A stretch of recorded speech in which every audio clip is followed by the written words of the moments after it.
La Russie semble tester de nouvelles méthodes d'infiltration conçues pour neutraliser le réseau de détection ukrainien basé sur les drones, l'un des systèmes de renseignement les plus efficaces de Kiev sur le champ de bataille.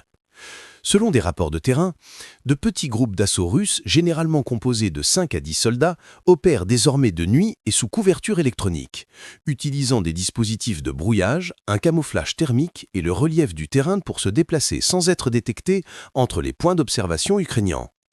Ces unités évitent les colonnes blindées traditionnelles et privilégient une coordination intégrée entre l'infanterie, les équipes de guerre électronique et les drones de reconnaissance opérant en appui. Ce changement reflète la prise de conscience par Moscou que les drones ukrainiens sont devenus le système d'alerte précoce du front, capable d'identifier les mouvements à plusieurs kilomètres de distance.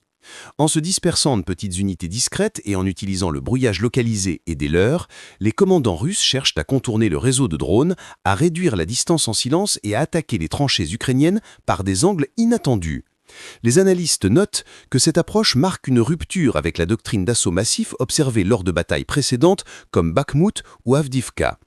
Au lieu de s'appuyer sur la supériorité numérique, les forces russes expérimentent l'infiltration de précision, testant si la mobilité et la dissimulation peuvent neutraliser l'avantage aérien de l'Ukraine.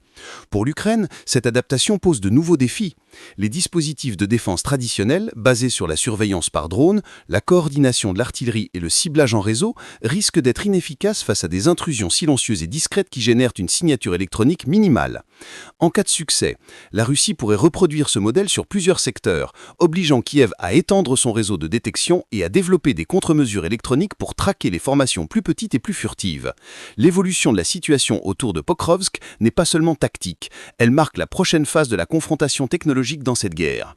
Les deux camps sont engagés dans un cycle constant d'adaptation et de contre-adaptation, où chaque avancée en matière de drones, de brouillage ou de ciblage remodèle rapidement l'équilibre du champ de bataille.